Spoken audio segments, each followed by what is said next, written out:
Hello there and welcome. I am going to explain an idea that every child should learn before they even go to school.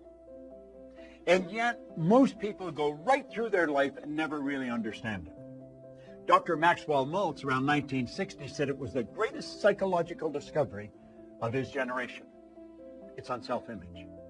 You see, you and I have an image of ourselves. It's how we see ourselves. I know there's a reflection come back from the mirror. I can see me. That's a reflection of my physical being. But that's not how I see me.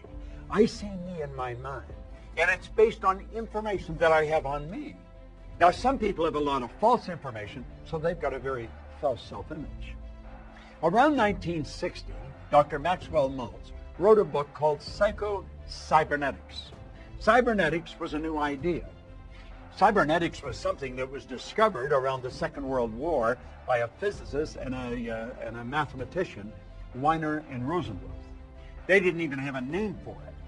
And it was used for heat-seeking missiles.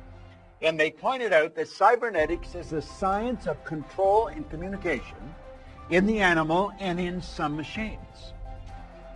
And what it does, it measures deviation from a set goal, sends information into a coordinating mechanism that'll correct the output and keep whatever it is moving towards the goal. Well, do you know you have a cybernetic mechanism locked up in you? Now what I've just said may not make any sense to you at all, but before you finish watching this video, it's going to make a lot of sense. Now, if you've heard me speaking at any event or in any video or audio, you've heard me talking about paradigms. Paradigms are nothing but a multitude of ideas, a multitude of habits that are fixed in the treasury of our subconscious. Paradigms are partly genetic and partly environmental. In other words, it's built, the ideas are built right into the genes at birth. That's why we look so much like our relatives. So when we tie all these together, it makes a very interesting story. And I'm going to ask you to sit back, take notes if you want, but really pay attention. If you have kids in school, this is critical. If you're in sales, your sales will skyrocket. Relationships, just anything that you're going to do is dependent on how you see you. So let's think about it. Cybernetics and paradigms. Very, very interesting subject. Cybernetics and paradigms are both control systems that operate essentially on the same principle. Both maintain a definite course of action and will not deviate from the course that has been established. You must alter the paradigm to achieve the result that you desire. Now think about that for a moment. You'll see people stuck at a certain level. Go ask any sales manager to give you the names of their salespeople, and they can tell you what those salespeople are going to do next month and next year. Why? Because they're programmed. They just come in about the same, maybe up and down a little, but they come in about the same. How about athletes? Every coach will tell you exactly how they're going to play. There's patterns. They're called habitual patterns. Well, that's a paradigm. Now, this is a beautiful concept, so let's understand it. Cybernetics and paradigms, all right? There's a thermostat. Now, a thermostat in your home is a cybernetic instrument. Now, I live in Toronto, so a good part of the year it gets pretty cold there. Other parts of the year it gets pretty warm. But in the winter, you would have your thermostat set to control the room temperature at around 70 degrees. Now, you could be sitting there reading a book or something, and all of a sudden you feel a draft around your feet, and you're starting to feel a little cool, and you think, what's going on?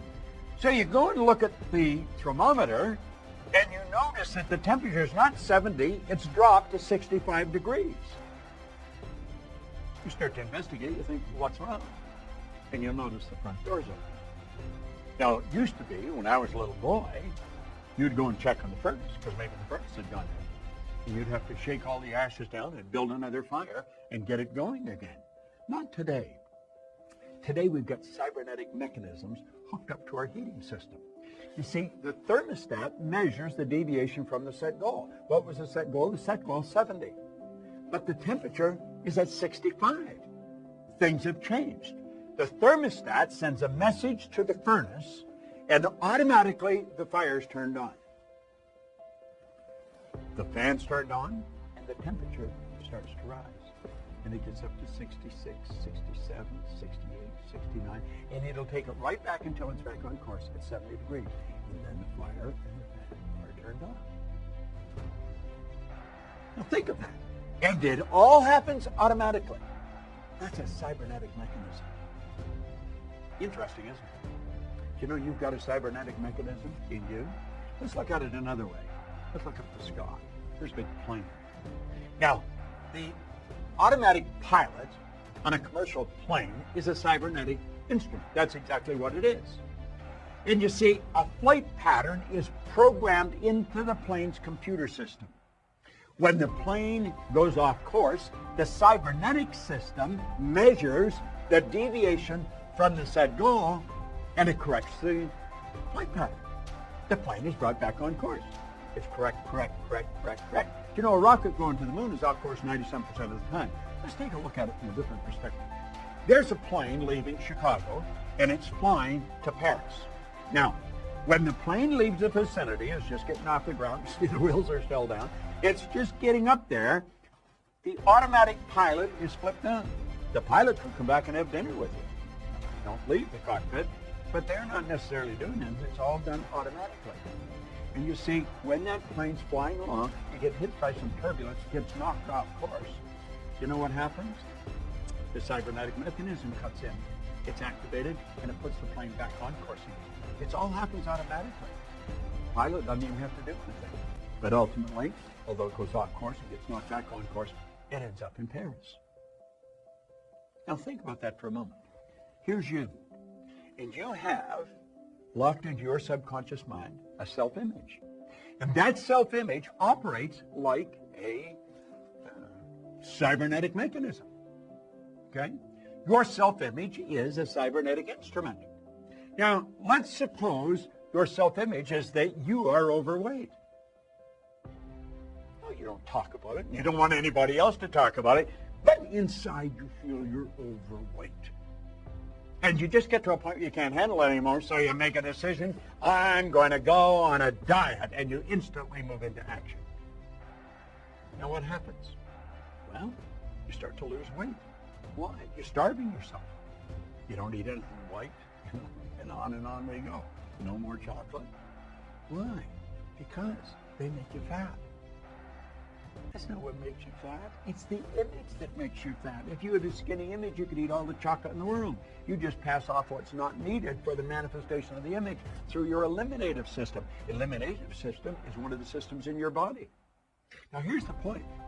When a person who is overweight goes on a diet without changing or altering the self-image, any weight loss is temporary.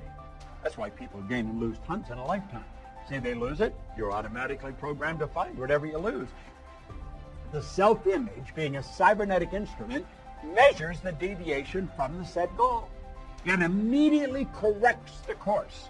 The weight that was lost will be found. You see, you look at the scales, you don't relate. That's not really me. That's not really me. So what happens? The weight's put back on again. Isn't that interesting? I know. If you have a weight problem, you say, I never knew that. Well, now you do know it. But you see, if you're going to change the weight, you've got to change the paradigm. I'm so happy and grateful now that I'm at my perfect weight. I'm looking good. I'm feeling great. You can do that. You can live the way you want to live. You're God's highest form of creation. Where's another area that we could use? Well, you can use it in any area. Let's take a child in school. Now, this is all in Psycho-Cybernetics, Dr. Maxwell Maltz's book. And here's something else. What's the point of making heroic vows of amendment if the same old lawbreakers are going to keep them? I am going to take the weight off. But you don't change the lawbreaker, the paradigm. Emerson was right. Of what use to make heroic vows of amendment if the same old lawbreaker is going to keep them? Let's look at a student in school, all right? Now, there's the subconscious mind, okay? And the student, the image, child has an image. You see, the child's self-image is a cybernetic instrument. That's exactly what it is. And the child has an image of poor grades. This is biographical, by the way, because that's the image I used to have. And I got them. Sure did get them. And you see, when a person is receiving poor grades in school, it's an expression of the self-image. It's the self-image they hold that they're expressing. The person believes they are not very bright. They, of course, receive a report card that reflects the poor image that they've got. And they take the report card home, and there's trouble in River City. I mean, I lived with this all the time I was in school. The child's grounded. They're made to study. Now, what the parent doesn't know and what the child doesn't know is really rather sad. See, the child cram, and the marks go up. But what the parent and the child do not understand, the parent is unaware that the real problem has the child. They have them give up recreational activities. They make them study. The grades improve, but the improvement's temporary. Why? The child has never changed the self-image. The parent doesn't even understand self-image in most cases, and certainly the child doesn't. And so what happens? Oh, they got a good test. When the report card comes out, nothing's changed. Now, why would people live that way? They live that way because they don't know any different. And that is rather sad.